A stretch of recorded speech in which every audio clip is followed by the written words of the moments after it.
remorse about believing what Meghan Markle and Prince Harry said. I don't need to, because that day, you think the British media were against you. I actually think that the media was incredibly supportive of them, right to the point of the living crisis. No, the world's biggest victims right now are the Duke and Duchess of Netflix. And don't take my word for it. You know what's wild? Sometimes the story someone tells starts falling apart, not because anyone attacked it, but because the pieces just don't fit together. And that's exactly what happened here. Meghan Markle's pregnancy with Archie. It should have been straightforward, right? But people started noticing things. Little things at first. The bump looking different in photos taken days apart. Dates that didn't line up. A home birth plan that suddenly became a hospital delivery with zero explanation. And then these notes surfaced, scheduling memos and timelines that supposedly showed what was really going on behind the scenes. That's when Piers Morgan went absolutely ballistic. He's on air waving papers around, saying this whole thing was choreographed like a movie production. And here's what makes it interesting. When he made these claims, the response wasn't anger or denials. It was just silence. Complete, total silence. So let's break down what actually happened, what people noticed, and why that silence might have said more than any statement ever could. Before we dive in, hit that subscribe button and turn on notifications, because what we're about to uncover is going to blow your mind. Smash that like button too. Trust me, you're going to want to see where this goes. Racist.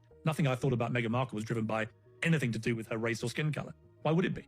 The pieces we're about to connect, you won't believe how they all fit together. Let's get into it. So it all kicked off the way these things usually do with Meghan. Soft, subtle, almost like something out of a magazine spread. You've got the carefully posed photos, the perfectly lit shots where the bump catches the light just right, and this whole vibe of mystery around it. Everything felt intentional, you know? Like every single image was thought through before it even hit social media. The angle, the lighting, even what she was wearing. It all had this polished, curated feel to it. And at first, people ate it up. I mean, it's a royal pregnancy. Of course, there's gonna be interest. People naturally want to see updates and feel connected to the journey. Now, here's where it gets interesting. Meghan had been pretty vocal about wanting a home birth. She'd mentioned it in conversations, people close to her talked about it, and honestly, it fit the whole natural, private, low-key image she was going for. The narrative was clear. She wanted peace and intimacy. The bilge that she came out with in that interview. So yeah, I'm always in talks with people.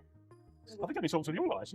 To do this away from the chaos and the cameras. Frogmore Cottage, their home at the time, seemed like the perfect setting for exactly that kind of experience. Everyone just assumed that's how it would go down. I mean, why wouldn't it? She'd basically told everyone that's what she wanted. But then May 6th, 2019 rolls around, and guess what? She's not at Frogmore Cottage like everyone expected. She's at a hospital in London, Portland Hospital to be specific. This private facility in Westminster that focuses on healthcare for women and children. It's actually the same place where some of Harry's cousins were born, so it's not like it was some random choice. And look, I'm not saying hospital births are weird or suspicious or anything like that. She was 37, first child, and complications can absolutely happen during pregnancy. It's totally understandable that plans might change, medical situations shift, doctors make recommendations, and you've got to roll with what's safest. That's just being responsible. For that opinion, you may not agree with it. I think most people who watch the interview probably ended up agreeing with me. It doesn't really matter whether you agree or not. But here's the thing nobody could quite shake. There was no explanation, like none. No, hey, we changed our minds because of this medical reason, or doctors recommended we go this route for safety. No statement from the palace saying plans had evolved, just complete silence, and then boom, hospital birth announcement. And that right there, that's what got people's attention. Because when you spend weeks, maybe even months, building up this whole story about wanting privacy and a home birth, and then you suddenly switch gears without saying why, people are gonna wonder what happened. And that's when folks started paying closer attention to everything that came before. Those strategically lit photos that seemed so sweet and genuine at first, they started looking less like casual pregnancy updates and more like, I don't know, production stills from a photo shoot. The whole carefully crafted narrative about peace and privacy and doing things her own way suddenly felt a bit too rehearsed, too calculated.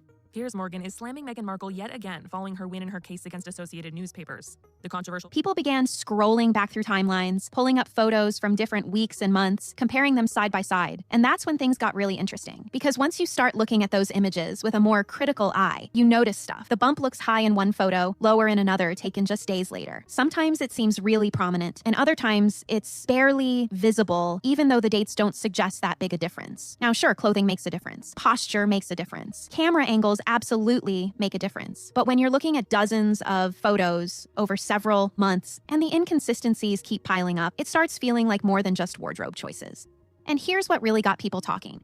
The whole vibe around the pregnancy felt controlled in a way that didn't match the "we just want privacy" message. Every photo release felt timed. And then I wasn't in casting. To this day, those casting directors will never hire me. Every public appearance felt choreographed. Every bit of information came out exactly when and how it seemed most advantageous. Which, again, celebrities do this all the time. But when you're simultaneously asking for privacy and understanding, while also clearly managing every single detail of how the story gets told, people start to feel like something's off. Because once you notice one thing doesn't quite match what was said, you start wondering what else might not add up. And that curiosity, that's exactly what set the stage for everything that came next. So here's where things really start to get messy. According to what came out later, someone who was supposedly close to the whole situation decided they'd had enough of staying quiet. They allegedly handed over scheduling notes, like actual behind-the-scenes documentation of what was really happening during the pregnancy. Than an unemployed actress fleecing her unelected marital royal status for gazillions from her California mansion. Piers also... And when I say this stuff didn't match up with the public story, I mean it was wildly different. We're talking about dates that just didn't align with what everyone was seeing in real time. And get this, there were supposed hospital visits documented on days when Meghan was photographed clear across London doing something completely different. Like, the paperwork would say she had an appointment or a checkup scheduled, but then there's paparazzi photos of her at an event or a meeting on the opposite side of the city at the exact same time. And before you say, well, maybe the times were just off, we're not talking about an hour or two here. These were full-day contradictions, the kind where you can't be in two places at once unless you've figured out teleportation. And then there's the whole birth arrival situation. The official story painted this picture of a quiet, serene hospital arrival. Times on this program, a number of times, and I understand that you've got a personal relationship with Meghan. You know, slipping in discreetly, keeping things calm and private, exactly what she'd been asking for all along. Sounds reasonable, right? Except here's what apparently threw everyone for a loop. According to these scheduling details, on the day she was supposedly making this peaceful entrance to the hospital, she wasn't even in the building. Not there. Somewhere else entirely. Now that's the kind of detail that makes you stop and go, wait, hold on a second. People started putting together timelines based on public sightings and comparing them to what the documentation was claiming happened behind closed doors. And the more they compared, the less things made sense. Photos from certain weeks didn't match up with the trimester timing that was being reported. Public appearances where she looked one way were happening on dates that should have shown something completely different. Based on the official timeline, it was like trying to solve a puzzle where half the pieces came from a different box. Think she has, but yet you continue to trash her. Okay, I'm done with this. No. Sorry, no. Sorry. So, do you know what? That's You can pathetic. Now enter Piers Morgan, who at this point is having an absolute field day with all of this. He's on his show waving these papers around, or at least talking about them like they're crucial material. And he is not holding back. He's going through the timeline point by point, date by date, asking how any of this is supposed to make sense. And you can tell he's loving every second of it, because this is exactly the kind of contradiction-filled situation he lives for. The man thrives on calling out inconsistencies, and suddenly he's got a whole buffet of them laid out in front of him. He starts breaking it down on air, pointing out specific days where the scheduling information says one thing happened, but photographic proof shows something else entirely. He's highlighting the gaps, the overlaps, the moments where the story being told to the public just doesn't line up with what was apparently happening in reality. Understand that you don't like Meghan Markle. You've made it so clear a number of times on this program. And his whole angle is basically this. If the basic facts about dates and locations can't stay consistent, what does that say about everything else? The thing is, when you're talking about a pregnancy timeline, there's not a lot of wiggle room for confusion. We're talking about a 9-month period with pretty specific milestones. When someone's in their second trimester versus their third, it shows. When hospital visits are scheduled, they happen on actual documented days. When someone gives birth, there's a timestamp on that. So when what was written is saying things happen on completely different days than what was publicly acknowledged, or when locations don't match up, it's not like there's some gray area to hide in. Either the dates match or they don't. Either she was where the record said she was, or she was where the cameras caught her. Can't really be both, and that's what had people's heads spinning. Behavior. I'm sorry, but Piers spouts off on a regular basis, and we all have to sit there and listen. Because this wasn't about interpretation or opinion. This was about basic, factual information that should have been straightforward. Did this happen on this day? Was she at this place at this time? These aren't complicated questions, but somehow the answers kept changing depending on which source you were looking at. But wait, because Piers wasn't done, not even close. He started diving into something that really got under people's skin, the whole bump situation. And I know how this sounds, but hear me out. When you look at photos of Meghan, throughout the pregnancy, side by side, things start looking different. And I'm not talking about normal pregnancy changes or different outfits. I'm talking about the bump appearing high one day, low the next. Looking really prominent in one photo, then barely there just a couple days later. Now, could some of this be explained by clothing choices? I followed 4 of the stars of Suits on Twitter, Yeah. and in 5 minutes I got this direct message from Meghan Markle. Private message. Yeah. Sure, posture, absolutely. Camera angles, yeah, that makes a difference too. But here's what Morgan kept hammering on. He pulled up footage from events that were just days apart, and the difference wasn't subtle. We're talking about dramatic changes that don't typically happen in a 48-hour window during pregnancy. And he wasn't the only one noticing this stuff. People online started doing their own comparisons, creating these side-by-side timelines, and the more they dug, the more questions piled up. Piers basically called it out for what he thought it was: marketing, not maternity. His whole argument centered on this idea that every single appearance, every photo, every bump shot was being carefully controlled and staged, not in a, oh, she wants to look nice for pictures kind of way, but in a, this is being managed like a production kind of way. If people want to believe Meghan Markle, that's entirely their right. I don't believe almost any. He kept using phrases like production control and choreographed appearances, suggesting that nothing about the pregnancy was as spontaneous or natural as it seemed. And then he dropped what might have been the wildest claim of all. According to him, there were multiple versions of the birth story drafted ahead of time, like actually written out in advance with different scenarios, different details, different narratives depending on how things played out. Who does that?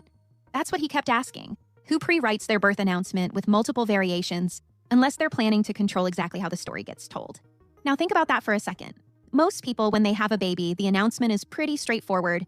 Baby's here, everyone's healthy, here's the name and weight, thanks for the love, done. But if what Morgan was saying is true, there were entire narratives being crafted before Archie was even born. I think it's fair to say, although the woke crowd will have thought, they think that they've cancelled me. With different versions ready to go depending on what exactly, the timing, the location, how the public would react.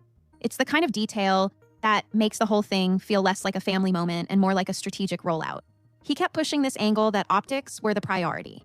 Not the actual experience, not the health and safety, not the natural joy of becoming parents, but how it all looked to the outside world. And he framed it in a way that was pretty damning. This wasn't about a nervous first-time mom wanting things to go smoothly. This was about someone directing their own life story like they were the executive producer of a show, complete with script options and backup plans. Morgan pulled up more video, clips of Meghan at different events, cradling the bump in this really theatrical way, like both hands positioned just so, the gentle smile, the dreamy, faraway look. Today, I'm angry to the point of bawling over today. I'm sickened by what I've just... Very posed, very aware of the cameras. And then he'd show other recordings from around the same time period where she's moving completely differently, jogging upstairs without any visible effort, no protective hand on the stomach, just moving like someone who isn't heavily pregnant at all. Listen, pregnancy affects everyone differently. Some people have easy pregnancies and can stay super active. Others struggle with every movement. That's totally normal and varies wildly from person to person. But what he kept highlighting was the inconsistency within Meghan's own timeline. The dramatic "I'm so pregnant" moments for the cameras, followed immediately by "I'm totally fine" moments when she thought fewer people were watching. That contrast is what he kept coming back to. And the thing that really seemed to bother him, and honestly, a lot of other people who were paying attention, This is the race bombshell that Meghan drops that Harry then talks about. Let's watch. And also, was the level of control being exerted over every single detail. Nothing felt accidental. Nothing felt unplanned. Every image, every statement, every public sighting seemed to serve a specific purpose in building this particular narrative.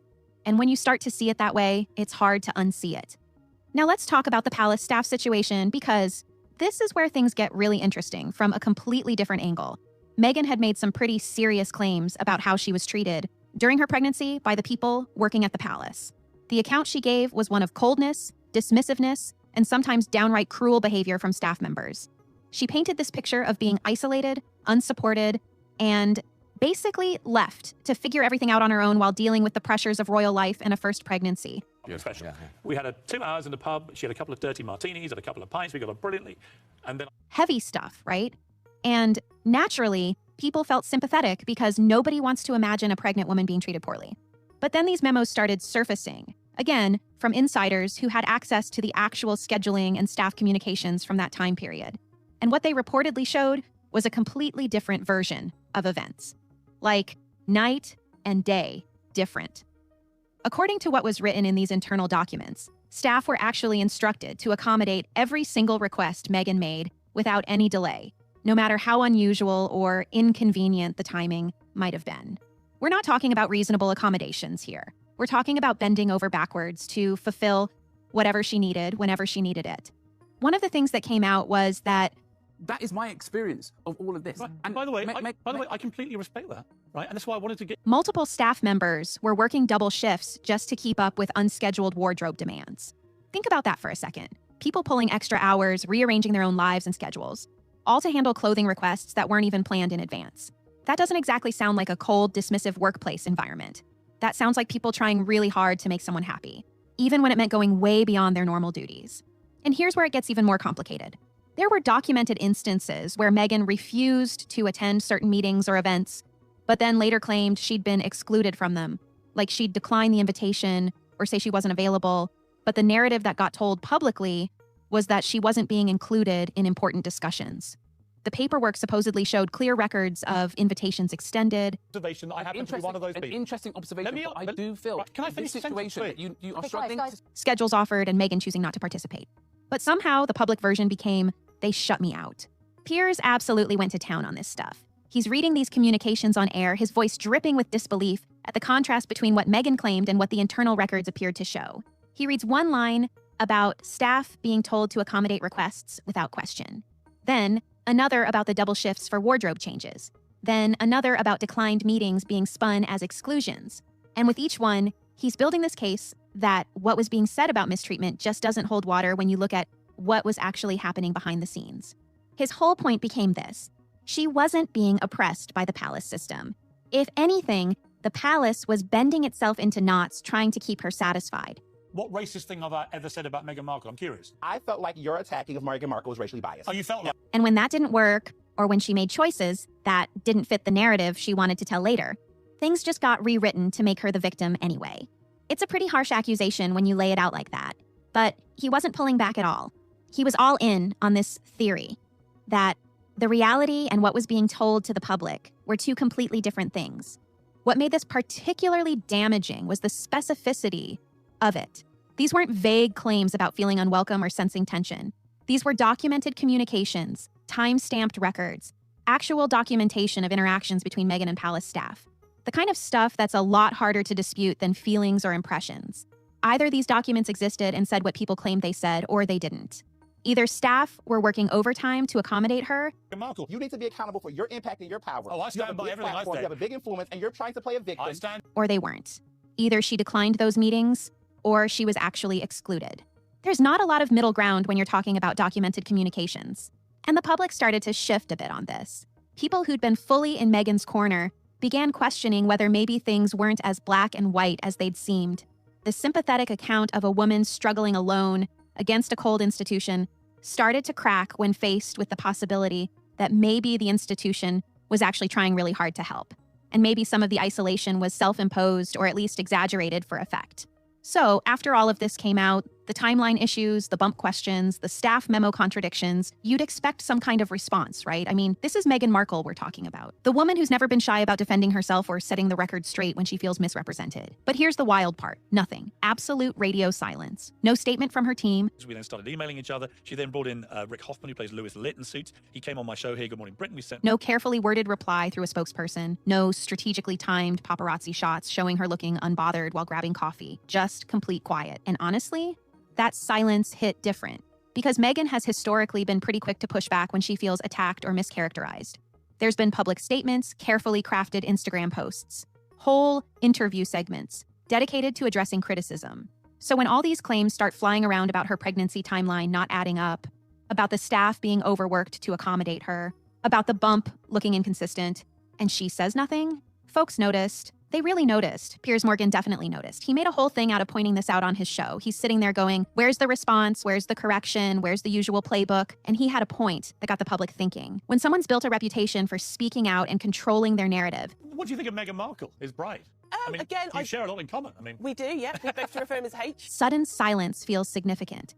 It feels like maybe there's no good answer to give, or maybe the truth is worse than just letting observers speculate. Harry went quiet too, which was almost more surprising. This is a guy who's made protecting my family into his entire brand. The whole reason they left royal life, according to him, was to get away from media, scrutiny, and false narratives. So you'd think when major questions are being raised about one of the most significant events in their life, the birth of their first child, he'd have something to say. But no, same silence, same absence of any kind of comment or clarification. And here's what made it even weirder. The celebrity friends who'd been so vocal in supporting Meghan in the past, posting glowing tributes and defending her against criticism, suddenly went dark. No supportive tweets, no Instagram stories with encouraging messages, But you make your own happiness. Do you have a view of Meghan? I don't really know, because I don't know her, apart from obviously... No coordinated PR push to counter the narrative. These are folks who'd jumped to her defense before over way smaller stuff. But now when the questions are getting serious and specific, crickets. It's like everyone collectively decided to step back and let this play out without getting involved. The thing about silence in situations like this is that it creates a vacuum, and the public will fill that vacuum with their own interpretations. When there's no official pushback against claims, those claims start to solidify in people's minds as potentially true. When celebrity allies stop defending you, it looks like maybe they know something that makes them uncomfortable taking a stand. When even your husband stays mum instead of protecting your reputation, observers start wondering why. And then there's the royal family's response, or rather, their complete lack of one.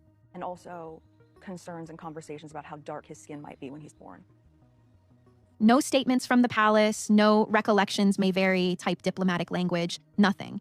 They just let the whole thing sit there in public view without comment. Now, the royals are known for the whole never complain, never explain approach, so their silence isn't necessarily shocking. But in this case, their refusal to address anything kind of made things worse. Because if the claims were completely false or ridiculous, you'd think they might say something, even just to protect the institution's credibility. What Piers kept hammering on was how unusual this pattern of non-response was given Meghan's history.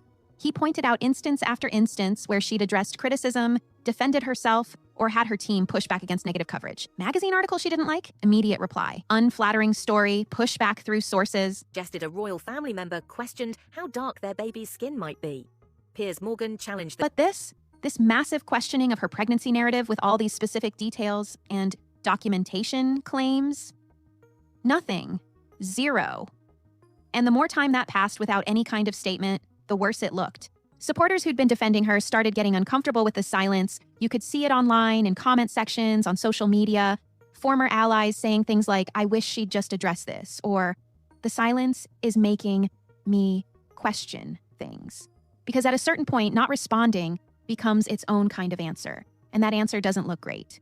But the silence wasn't the only thing that had folks talking.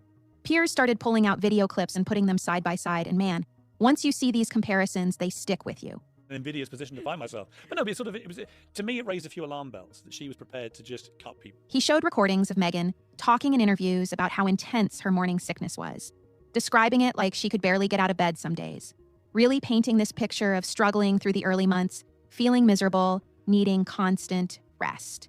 And then he'd cut to public appearances from those exact same days where she's out at events, looking completely fine, smiling for cameras, engaging with crowds like nothing's wrong. Now listen, I get it. Morning sickness can come and go.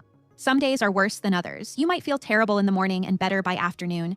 That's how it works for a lot of pregnant women.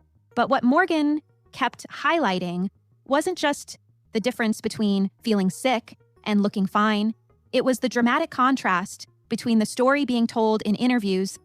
It's a very grand and frankly unnecessary introduction. You know, when you particularly consider, and the many times versus what was happening in real life during those same time periods. The descriptions were intense. Bed rest, constant nausea, barely able to function. But the footage showed something else entirely. And then there were the physical inconsistencies he kept zeroing in on. Clips of Meghan at one event cradling her stomach with both hands, moving slowly and carefully like every step required caution. Very protective, very deliberate, very, I'm carrying precious cargo here. But then just a few days later, there's material showing her jogging up a flight of stairs without any hesitation, no hand on the belly, no careful movements, just bounding up like it was nothing. Same pregnancy, same week even, but completely different physical presentation. He called it theatrical. Kept using that word, theatrical. Like these moments of being visibly pregnant for the cameras were performances. She's just trying to stay relevant. What do you think? Let me know in the comments. Rather than genuine expressions of how she was feeling. The slow walk while cradling the bump, staged for effect. The careful way she'd lower herself into a chair while protecting her stomach, another act. The dreamy, faraway looks while gently touching the bump during photo ops, all performance according to him. And here's what made his argument stick for a lot of viewers. It wasn't just one instance. He had multiple examples spanning the entire pregnancy. Different events, different months, but the same pattern. When cameras were clearly focused on her and she knew people were watching, the pregnancy was very visible and very pronounced in how she moved and acted. But in candid shots or when she seemed less aware of being filmed, the movements were normal, energetic, unrestricted.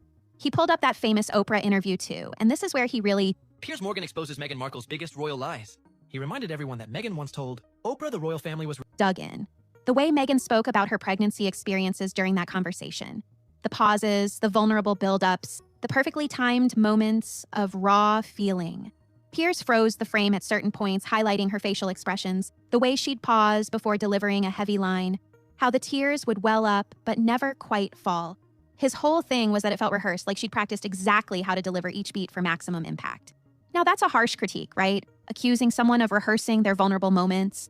But he backed it up by showing clips from other interviews where Meghan told similar stories with almost identical patterns. Same pauses in the same places, same facial expressions at the same moments, same delivery style. And when you see it laid out like that, when you watch her tell the same story multiple times with the exact same choreography, it starts looking less spontaneous and more scripted. to Princess Diana, calling it disgraceful. Piers mocked Meghan's Netflix series and podcast, calling them bored. The morning sickness claims versus the public appearances became almost a meme at this point. People online started creating their own comparison videos, matching up interview quotes with same-day event footage. The internet does love finding inconsistencies. And once Morgan opened that door, everyone started walking through it with their own examples and observations. What really seemed to bother him, and what resonated with a lot of viewers, was the idea that authentic struggle was being used as a narrative device.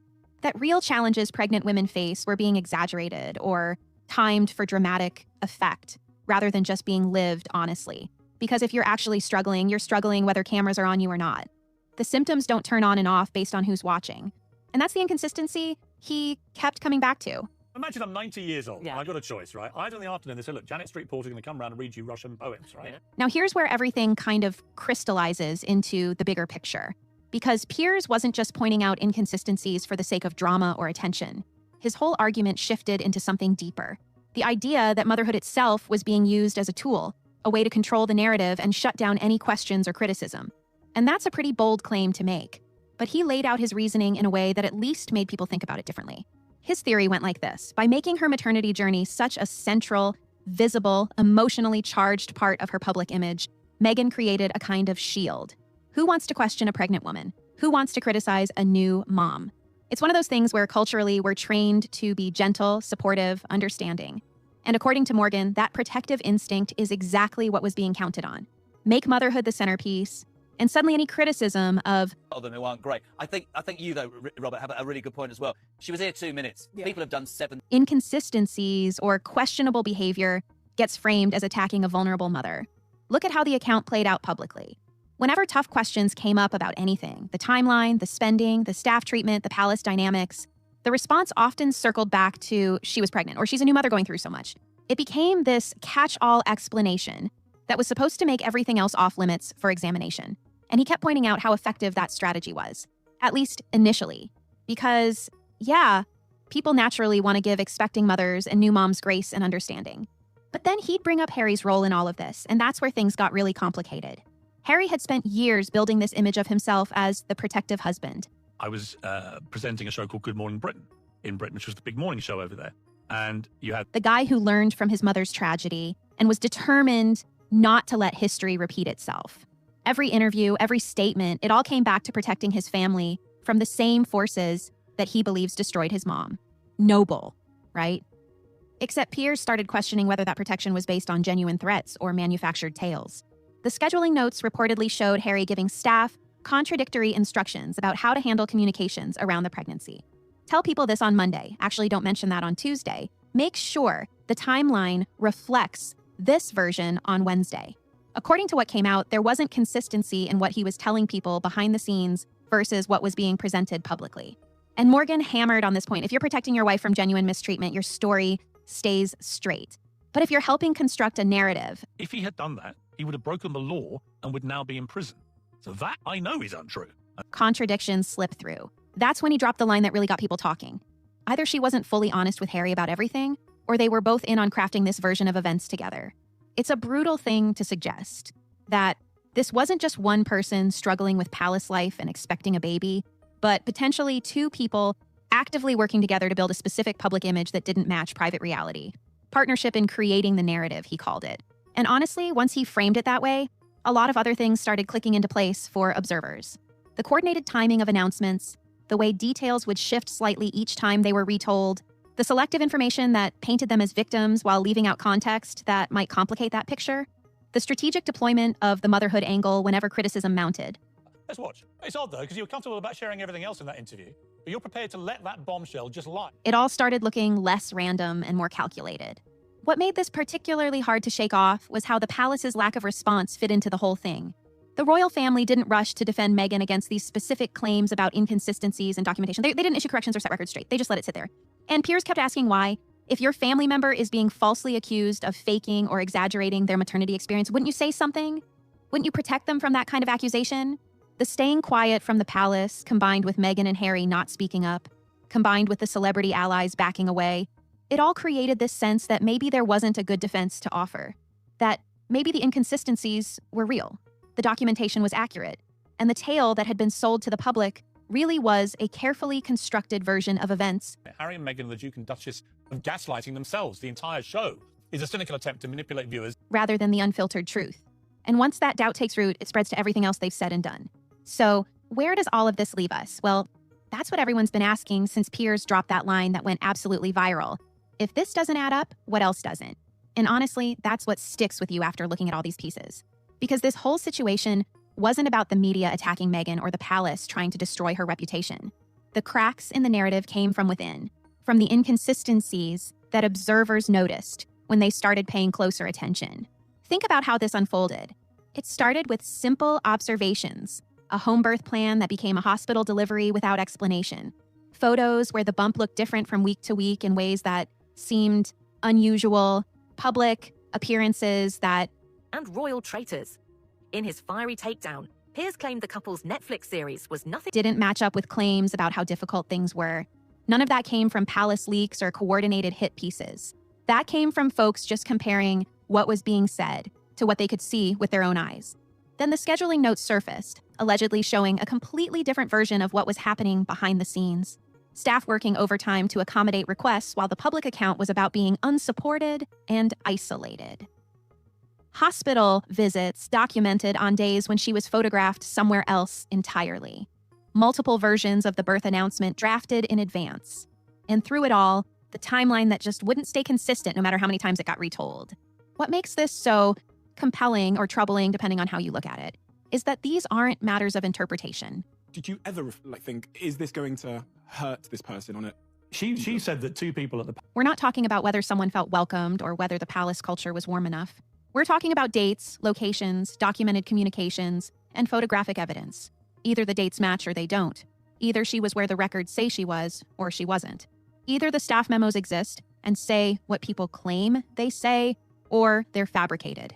There's not a lot of gray area when you're dealing with that kind of factual information. And then there's the response, or the lack of one. No statements addressing the specific claims, no corrections of the timeline, no explanations for the inconsistencies. Just silence from everyone involved. Meghan, Harry, the celebrity friends who'd been so supportive before, even the palace itself. That silence created space for doubt to grow, for questions to multiply. It was untrue, completely untrue that her son was prevented from being a prince because of his skin color. Demonstrably for people who'd been defenders to start wondering if maybe things weren't quite as straightforward as they believed. Morgan built his entire argument on pointing out these contradictions and asking why nobody was willing to address them directly. And whether you think he's a hero for raising tough questions or just someone with an axe to grind, his central point is hard to dismiss. When someone's account changes depending on who's asking and when the timeline shifts to fit different narratives, when documented facts don't align with public claims, those are legitimate things to examine. That's not being mean or misogynistic or unfair. That's just asking for consistency. Here's what really cuts through all the noise, though. This situation shows what happens when public trust starts to erode. When the public feels like they've been sold a version of events that doesn't hold up under scrutiny, they start questioning everything else, too.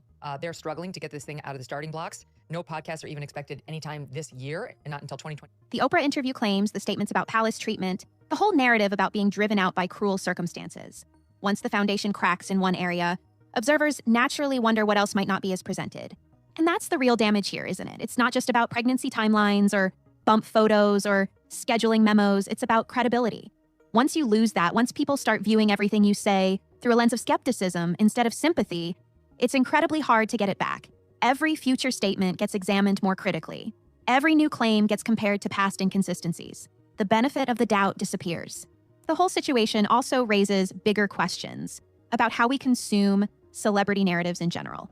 How much are we willing to accept at face value just because the account is emotionally compelling? Well, this is a pretty significant U-turn after years of legal back and forth for Prince Harry. The UK government has now... When should we ask for receipts instead of just offering support? Where's the line between giving someone grace and enabling a constructed narrative that might not be entirely true? He ended his coverage with a simple observation that felt like the mic drop moment. She wasn't asking for empathy, she was manufacturing it. And whether you agree with that assessment or think it's too harsh, the underlying point resonates. Because authentic struggle doesn't need multiple versions. Real experiences don't require contradictory timelines. Genuine vulnerability doesn't come with strategic rollout plans. Things have a way of surfacing eventually, even when they've been buried under carefully crafted narratives and strategic silence. Whether this is the beginning of the end for Meghan's credibility or just another chapter in an ongoing saga, one thing's certain. This here has backflipped and is currently undertaking a threat assessment review with a decision to be handed down. People are watching a lot more closely now. And once you start looking, it's hard to stop seeing the cracks. Things have a way of surfacing eventually, even when they've been buried under carefully crafted narratives and strategic